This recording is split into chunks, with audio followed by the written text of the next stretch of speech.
Welcome to the Someone Gets Me podcast, where you'll hear stories of inspiration and hope realized. Hosted by Diane Allen, intuitive empowerment mentor who specializes in working with people who want to be freed from being stuck in life. You will hear personal stories and professional insights, along with tips on how to conquer overthinking, procrastination, and more. Here's Diane. Hi everyone, it's Diane. And here on Someone Gets Me, we always have exciting adventures, and you know that. And today's guest is an amazing woman that I've met not very long ago, actually, but I immediately knew she had to be on the show. And the reason why was because of her vibrant energy and her laugh. Oh, wait till you hear her laugh. She's amazing. And she's a very successful businesswoman, and she's a visionary, and she's also very connected spiritually. So talk about well-rounded and somebody who's willing to say yes to their life. I want to introduce you to my new really cool friend, Amanda Goolsby. Hi, Amanda. Hi, thank you so much for having me today. It is my pleasure. And so I thought we could start off today with you sharing a little bit about who Amanda is. Whatever you want to say. Sure. So I think the funniest thing is that Amanda's a little bit different than most people because I'm currently sitting in my red BMW around the Papago Mountains, I think, in Phoenix, because I just packed up my whole life from San Francisco and decided for some reason I just felt called back to the desert. And I lived here once in 2012 to 2014 when my business career really started kicking off. And I just felt like I needed to come back. So it's a fun experience. But what I do in the world and the work that I do is that I support CEOs and their leadership teams to implement a business operating system that allows them to tactically and strategically scale their business in a way that feels really great and allows them to have the time freedom that they want, the money freedom that they want, and ultimately build the life that they're trying to build. You know, I have had a pretty interesting past 45 days, to say the least. I just turned 30 on February 22nd and took a little solo trip to Big Sur. And if you've never been to Big Sur, California, or San Simeon Bay, I'd highly recommend it. And the reason being is I had a friend, I just asked someone, I'm like, I kind of want to go away for the weekend for my birthday. And this is just how I am. I'm just a little bit like spontaneous and out there and do what I want when I want. And so I jumped down to Big Sur. But more importantly, I went to the Hearst Castle, which is just outside of San Simeon or in San Simeon Bay. And while I was there at this castle was built by a man whose family had earned their wealth through oring silver during the silver and gold rush in California. And his family became so wealthy. He grew up and ended up growing up in complete wealth. Traveled all over the world with his mom before in the 1800s, before there were even planes. And in 40 years, he built a castle in California that has 165 rooms in it. It's now a national park in California that anyone can go and tour. And what was so interesting about being there was I had never felt the energy of legacy like I felt in that place. When I walked in there that day, I was like, wow, this took this man 40 freaking years to build. It took him 40 years to build. He built it through a world war. He built it through the Great Depression. He built it through, he was hosting parties at the house through the eras when alcohol wasn't allowed in the Prohibition, and he was secretly having alcohol and hosting all these Hollywood actors and actresses there. And the thing that came really clear to me in that moment, as I had just hit 30 the day before, was I know that my legacy in this lifetime is not to leave a castle on a hill. But I do know that in 40 years, between the ages of 30 and 70, I can leave a pretty big freaking legacy on this planet if I'm committed to the path. That's true, and I think that we're learning more and more as we all expand that our legacy is not just things like a castle or an item. It's more about what is the beneficial presence to the planet, or what is it that helps all of humanity expand and grow and evolve. And so by Totally. you embracing that part of your life and saying yes, then you end up having a flow and ease in all areas of your life. Absolutely. So what's your favorite thing about business? What do you like the most about doing the business you do that like makes your heart sing? Mm. Yeah, the thing that I would say just thrills me the most is to watch someone or a team, like watch the potential of a team unfold. Because what most people don't realize is that every single one of us has so much untapped potential that we don't even know exists. And sometimes it takes someone else to believe in us before we believe in ourselves. Sometimes it takes someone to put us on a path to like really accelerate or allow us have this like quantum leap in our growth. And that's the thing that I enjoy the most. I love watching, a CEO and their leadership team come in, and within a few months, it's like they're operating like a completely different team. Everyone's happier, everyone's healthier, everyone's accomplishing more. And it just, it really is powerful. Oh, that's amazing. That has to bring you so much joy to be able to be part of that transformation from them having a challenge, which is why you're called in the first place, to then seeing it all kind of break free and start to like emerge. I keep seeing like these big flowers blooming or fireworks or something, that that has to be amazing. I see that sometimes with my clients, not in the same business sense often, though sometimes, but in that whole thing of everything coming together, their vision and their life and that gut calling. And when it hits and it all kind of comes together, it's like fireworks. It's amazing. Totally. And it's definitely rewarding, and it fuels me to fly all over the world. Like it's not easy to always, like, I think I have 14 flights in the next 30 days. And that's not an easy schedule to maintain, and I don't always travel that much, but I go through seasons or bursts. Kind of, I've learned about myself, like I have these interesting rhythms about how I operate, and I've learned to just trust them. Like, normally I would judge them, but now I'm just like, no, like sometimes I work for 90 days really, really, really hard, like 6 days a week for 90 days, and only take one day off. And I'm talking like work like 12, sometimes 12 hours a day at times, but like on stuff that I'm passionate about, serving clients and flying and coaching and doing these things, being on stage and speaking. And then I'll take like a full month off, and I just like will disconnect as much as I can during that time. So learning to trust like my body's rhythms has been a really interesting journey through my own, self-discovery as well. That's really cool. So do you teach the people that you work with how to trust their bodies more and how to trust Mm. all of these other parts they're probably not thinking about in the business world? Like, is that part of your magic, that you bring all this amazing thing they don't think of into the equation? Totally. So, the thing that I've learned in over 15 years of being in business and owning my own business since the age of my own personal training business, I opened at the age of 18. I had my first LLC.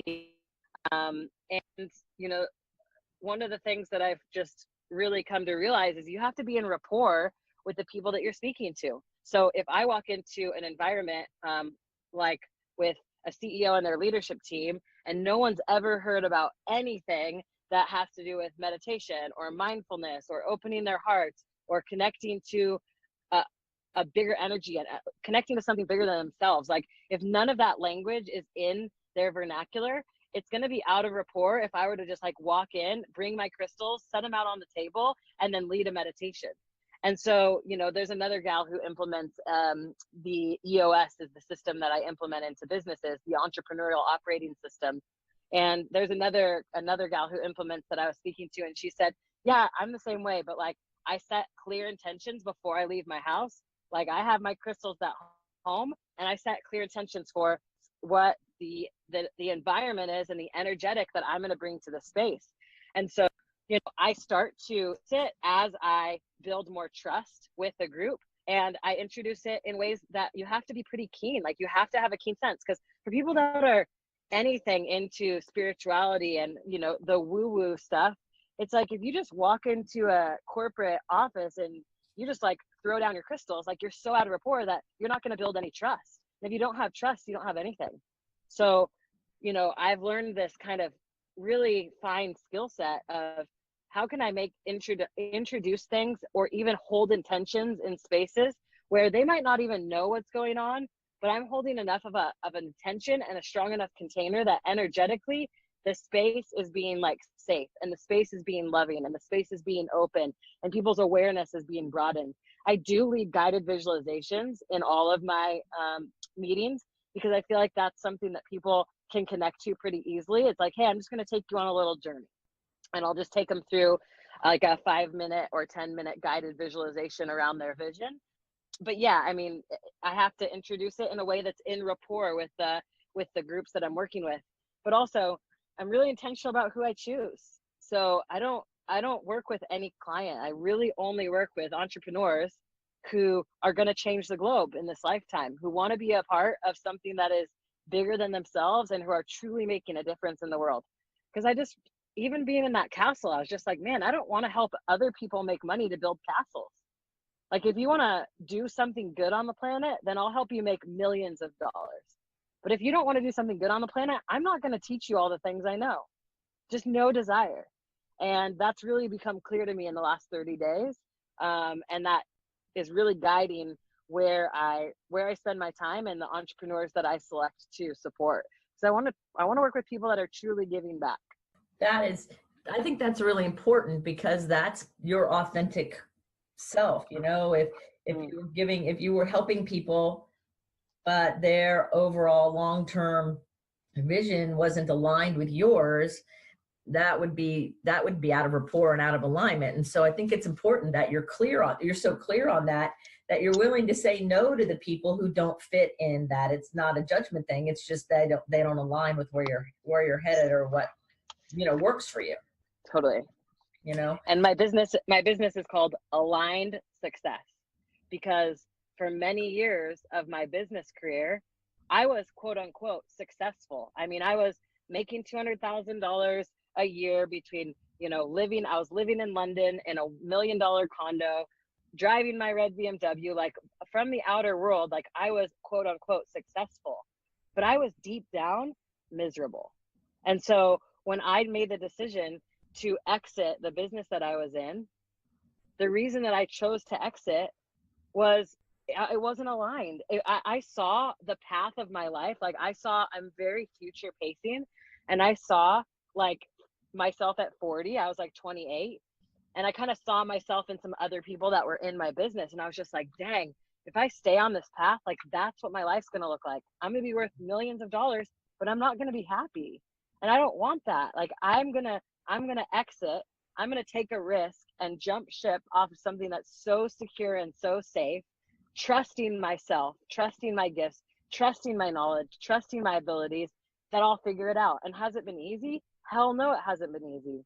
The first 6 months were so rough. One, because I was exhausted. I just had to like sleep.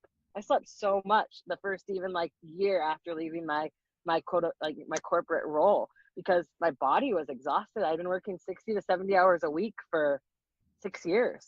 And so you gave yourself some rest.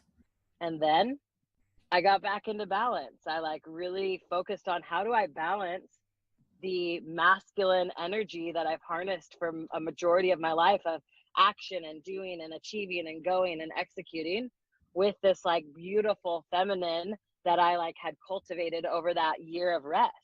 Where I mean, like I was receiving coaching at the time, and I had a coach that was like, he was encouraging me to sleep as much as I needed. And there were times where I was sleeping 12 hours a night consistently. Well, it was your body healing itself and repairing itself. Totally.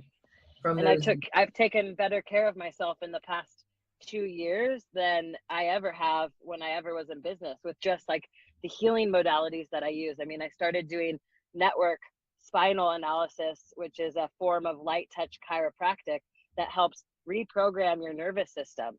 And I have practitioners in Hawaii that I see. I have practitioners in San Francisco. I'm looking for a practitioner now that I'm back in Phoenix. And it's been a powerful healing modality that I had never been introduced to, and had just gotten introduced when I went to an event with a company that trains sales leaders out in San Francisco called Abundant. And when I went to their event, it was interesting because they like train high level salespeople, but they were like leading meditations. And I was like, oh, wow, this is like the exact blend of business and spirituality that I've been looking for. Like these are my people. This is a community I've been looking for. And they really did help me with, you know, that masculine feminine balance with self-care. And like, I mean, I go to the spa once a week now for 3 to 4 hours consistently. Like I commit to that as a practice. Just like someone would commit to their meditation practice, because I've learned that like that really is healing for my body. Like I'm, if you've ever, have you done astrology at all? Have you done? Yes. You have. Okay. So I've been just barely dipping my toes into it. I'm definitely not an expert. My expert friend is Deborah Silverman Astrology, and she is hilarious. If anyone wants to go check out some funny, hilarious videos, just check out Deborah Silverman Astrology on YouTube, and then look for your star sign, and you'll probably die laughing from her comedy that she is. But in 8 weeks of going through her course, I've learned so much about myself that like I had never learned. And I'm like, wow, like I am different. Like when I was born, the planet of Mercury was in Aquarius. And one of the things she says about that is like, let your freak flag fly. It's like, yeah, you're different, and just like be okay with being different. In just the last 8 weeks, like the shifts that have happened since I joined that course and committed to the practices that she puts in place. Like she has an affirmation for Pisces North Node, and she just says like, hey, you're meant to be a full-blown mystic, and your mantra is, as long as my feet are on the ground, my head can be in the clouds. And so I've been like committing to that as a practice. Is like, how much am I truly in a dream state? How often am I sitting in a spa just receiving what's coming through? Because the amount that's come through me in the last 8 weeks is more than has ever come through me in any 8 weeks in my entire life, now that I'm fully trusting. And I think that's an important part, now that you're fully trusting, you know, because I think some people, they might get the inspired idea, or they might have, like, we would call them downloads or something, or like, oh yeah, that's really good, you know, and they don't really trust it sometimes, or there's a doubt about it, or they're not sure. And so I think it takes that a willingness to start trusting and to keep getting confirmation as we need it, inside and outside, in order to keep trusting. And so that's where I think the continuous personal development is required if we're going to be successful and grow. Because Totally. if you weren't curious and you weren't checking out all these different things, you wouldn't have never heard of Deborah Silverman. You wouldn't have learned these things in order to then see how they could be woven into your world. It's not like you abandoned your previous world, you wove them together. And I think that's so important. So many people learn something new and they go over there and they abandon the old, and it's a yes and it's not an either or. Totally. And you know, I think that thanks for saying that, because in you saying that, it was just like a quick reflection to me of like how committed I've been to learning over the past 6 years or 7 years, especially. Like in 2012, I had just been in a really bad accident. I had almost lost my leg on a jet ski. I was 21 years old when it happened. I got life flighted. I was in the hospital for 2 months. I was in a wheelchair for 6 months. Got an abusive relationship. I started using drugs. By the middle of that next year, I was selling a half ounce of ecstasy a weekend out of nightclubs in Portland. And my whole life had gone from being in college and like doing personal training and doing all these things to like a full blown downward spiral and crash. And when I moved to Arizona, this was in December of 2011, I moved here last time because it was like, this is my begin again. Like, this is my chance to start my life over, where no one knows me, where I don't have friends, where I'm not connected. And guess what? It's freaking scary to do that. But the thing about it is that if you're not happy where you're at, one of the most powerful things you can do to shift your identity of who you see yourself as, which is ultimately how transformation occurs in your life, is when you can shift from saying, oh, I'm just this little blah, blah, blah, to like, no, I'm freaking a powerful being that was put on this planet for a purpose, and I'm here to help people in this way. When you can shift that identity, then all the ways that you act in your life, they start to change. The behaviors kind of follow it. But if you're not changing who you see yourself as, you're never going to shift. And one of the most powerful ways I've personally found for myself to shift that is I change environments a lot. I lived in 9 states in 6 years, and I lived in London as well. So between 2012 and let's call it 2019, I've lived in 9 states and I've lived in London. I've spent 20 days in Africa. I've spent 2 or 3 months in Bali. I've spent a month or 2 in Central America. And mind you, like, all because I've been on this journey of like complete devotion to mastery of so many different skill sets. Mastery of high performance, mastery of energy and breath work, mastery of meditation, mastery of business and business operating systems, mastery of leadership, mastery of relationships. Because I've been so committed. Like, I don't want to have the life that the average person has. I'm like, I don't know when all the pieces are going to fall into place. Yeah, I have a successful business. All my bags are in the back of my car right now. Like, I downsized my life just like 2 weeks ago to basically, I'm like, I don't want all this stuff. Like, why do I have so many clothes? I'm like, I don't need this stuff. I'm like, there's babies starving in Africa. I went twice. Believe me, I know. My heart was blasted open. I'm like, there's bigger things. And if I'm not playing at the level of bigger things on this planet, then I'm actually not showing up as the person that God put me on this planet to be. The divine source, whatever you want to call it. I call it God. And it's like, if I'm not playing at that fullest potential every single day in the way I treat my body, in the way I exercise, in the way I eat, in the way I meditate, in the way I act with every single person I come in contact with, then I'm actually doing a disservice to the planet. And so taking that responsibility on, especially like as I hit that 30 milestone, I was just like, man, there's no like maybe for me anymore. It's like, I have to go 110%. And I learned that in astrology too about myself. It's like, yeah, you're a Pisces. You either are in full blown addiction or you're in purity. And I'm like, you know what? I've done addiction. I'm going to choose purity from here on out. So like, I don't do any type of drugs. I don't drink. I've basically, you know, I'll have sips of wine at a nice dinner, but that's it. And it's like those shifts that I've like really committed to are game changers, because not the majority of people aren't doing it. They're not willing to make the sacrifices to do the tough things, to pack up and move. I was $80,000 in debt. I didn't know how I was gonna like survive in Arizona, but guess what? If you trust that something bigger than us is always running everything, and that you're always like, my belief system is I'll always be taken care of. I will always be taken care of.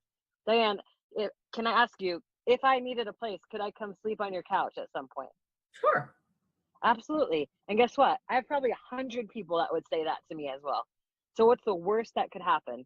That I end up homeless and I need someone's couch to sleep on? I think we create these stories about what could happen if we jump. Do you think so? Like, people think, oh, what if I jump into the thing I want to do and like I fail? Then what's going to happen? It's like, I've been homeless. I've been literally sleeping in my car before when I moved here to Arizona and I didn't have a place to stay. And it's like, what's the worst? So I know that was a long little soapbox right there, but I get pretty passionate if you can't tell. Well, I love your passion, and I love that, you know, the commitment of either I'm going to live the purity, healthy lifestyle or I'm not, and understanding that there is a sacrifice and that it is a conscious decision. It's not, you know, accidental. And I think that's how come so few people even get there, because they don't make the conscious decision. They think it's all a byproduct. Totally. I think what you said has a ton of wisdom in it. You know, you said you want to play at your fullest potential. And if anybody wants to play at their fullest potential in whatever the venue is, whether it's serving the world or being spiritually connected or being an athlete or whatever, it doesn't matter. If we're going to play at our full potential, then we have to be willing to make the short-term sacrifices to get that long-term goal, whatever the goal is, and make that decision. You know, decide means cut out all of the possibilities. And your answer and all the things you said encompass what it looks like in real life to make that a decision and actually like do it. Mm-hmm. Totally. So what do you do if you ever find yourself overthinking? How do you handle overthinking? That's one of the big issues for a lot of our listeners is, you know, how do I not overthink so much or not get in my own way in my brain? Do you have, you know, any kind of tips or anything that you do that kind of helps you? Because you're a fast thinking, very, very smart person with a ton of ideas. And so I imagine if you're not really attentive, the brain can go into loops and kind of get a little annoying. So how do you handle that? So it's a great question. And, my brain does move really, really fast. I've never been officially diagnosed, but my mom's bipolar, my grandma's bipolar, my aunt was bipolar, and I have very similar kind of brain things that show me that sometimes in a year, my brain moves really, really, really fast. And sometimes my brain moves quite slow. And I've learned to trust those rhythms. I don't tend to overthink about what I'm going to do or where I'm going to what I'm going to take action on, because one of the things that I've learned is that the person who runs the fastest wins. And so I'm one of the most decisive people that I know. I mean, I met you 2 weeks ago, 3 weeks ago, maybe? Yeah, 3 weeks, coming on 3. 3 weeks ago. So I met you 3 weeks ago, and since I met you and now, I've packed up my whole life, moved to a different state. I have flown to an event that I hadn't even been invited to yet when we met.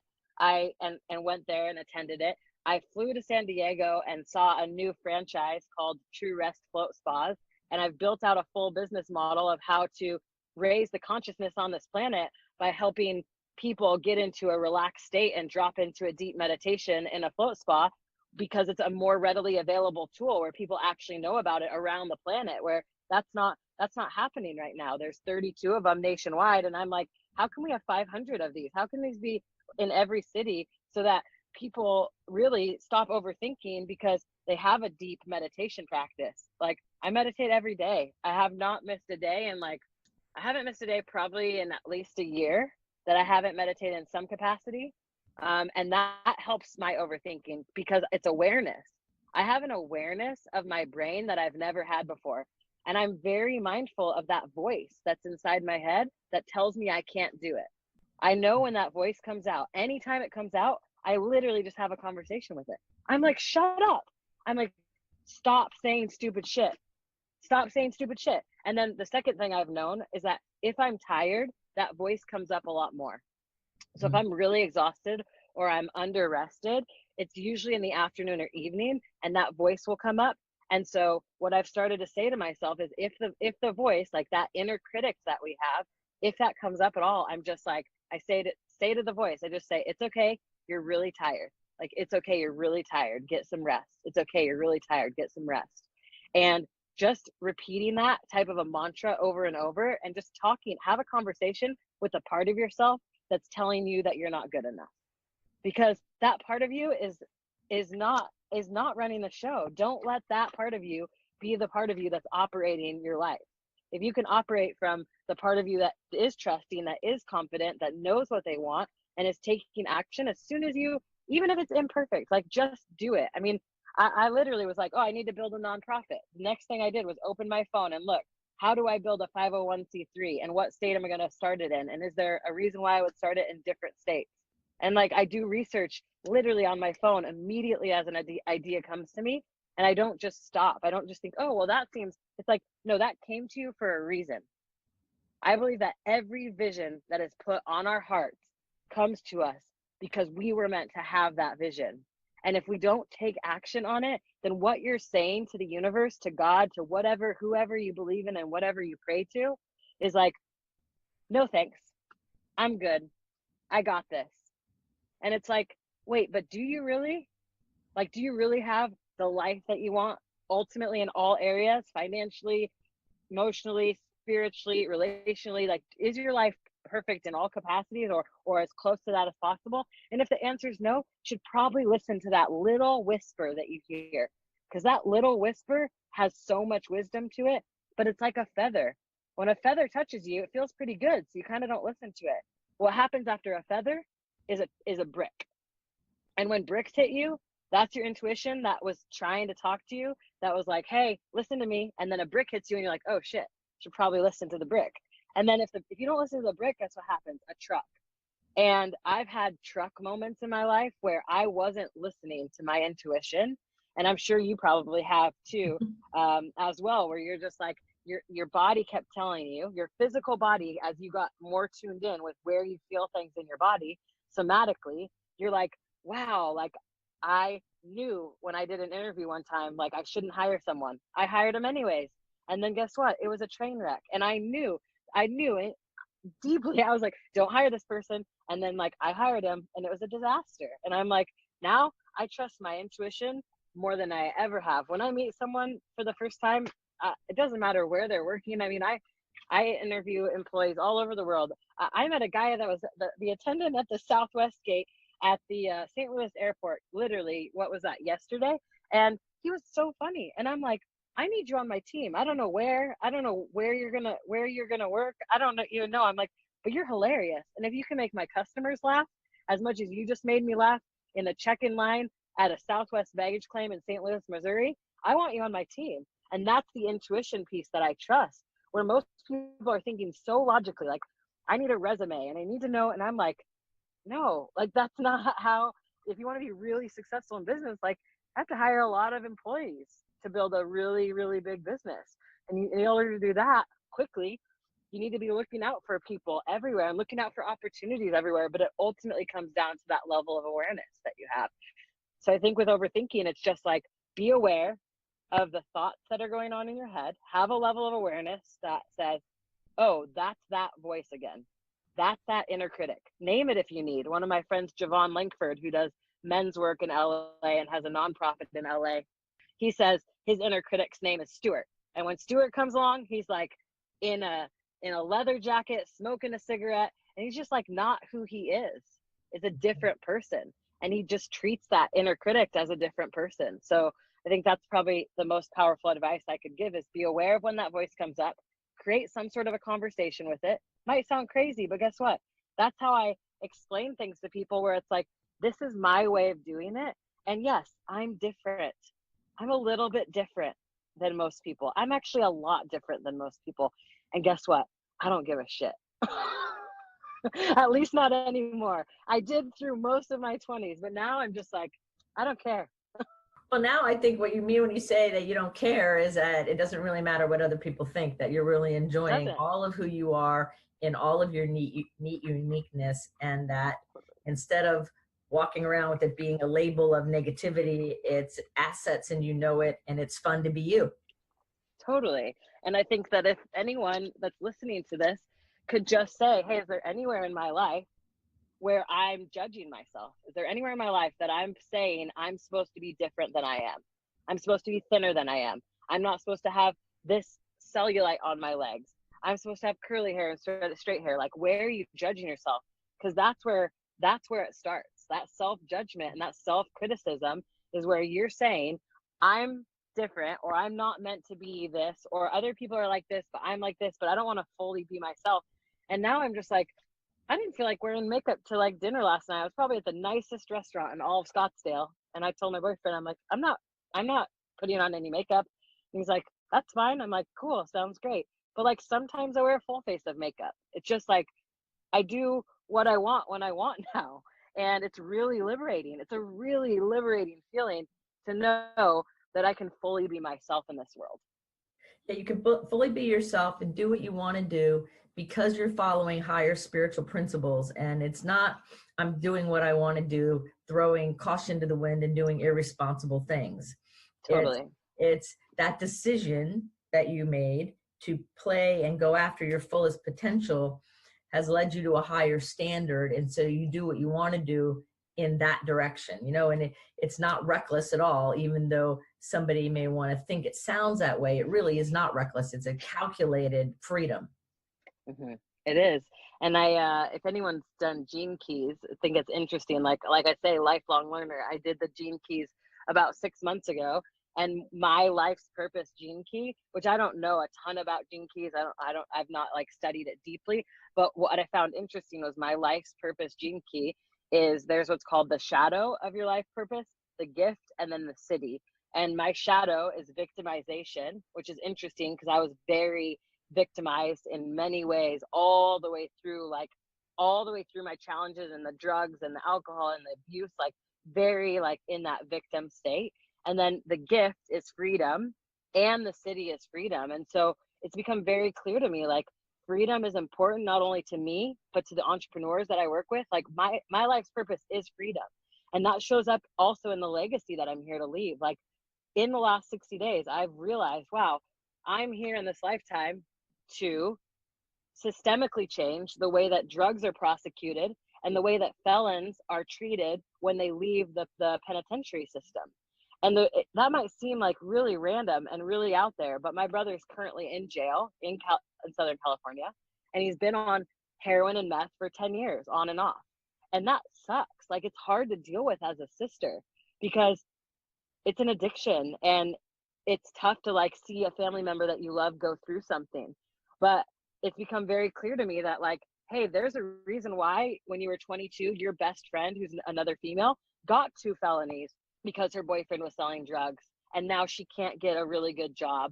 It's like, yeah, you went through all of that so that now you can systemically change this because you've had the experience of dealing with it and being in it, and also seeing how it affects. And so in my next company, like, my goal at a minimum is we're going to set everything up in as second chance employers for people that are ex-felons.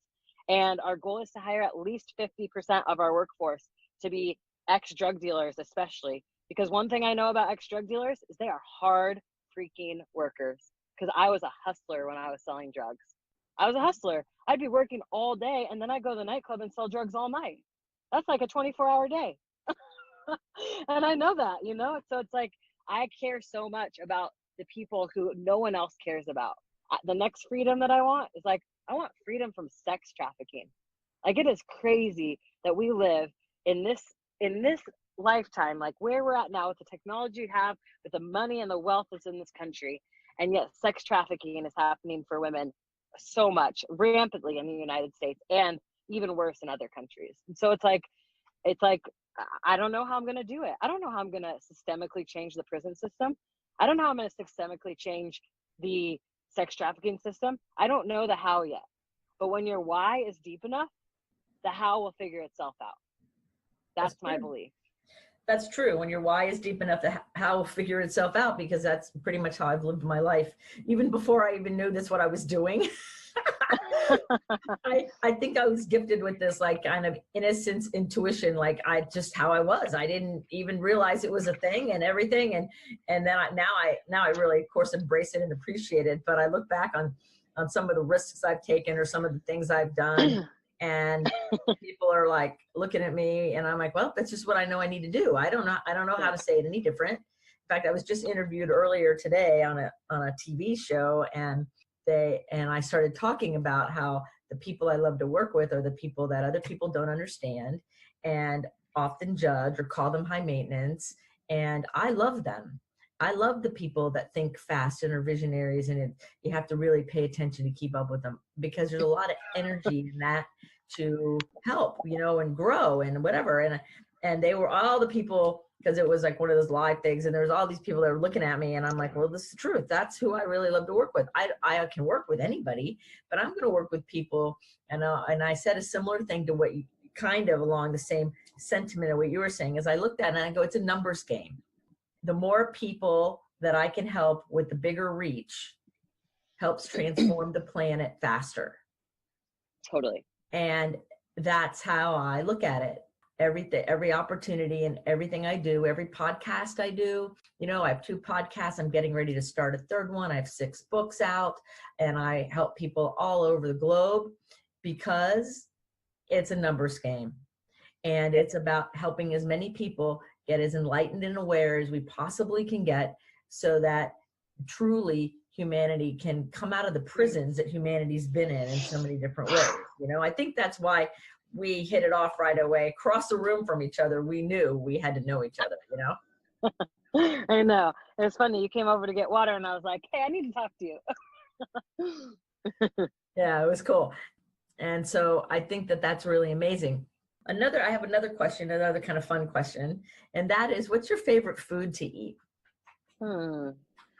So I know this is going to sound crazy, and people are going to be like, whatever, but this is I say that a lot. I'm like, I know this is going to sound crazy because I say crazy things, but my favorite food to eat is like this kale salad that I make at home. And it's kale, quinoa, apples, and goat cheese. And then I make a dressing that is like avocado oil, lemon, honey, and Dijon mustard. And I mix that. And sometimes I'll put like craisins, or sometimes I'll put walnuts.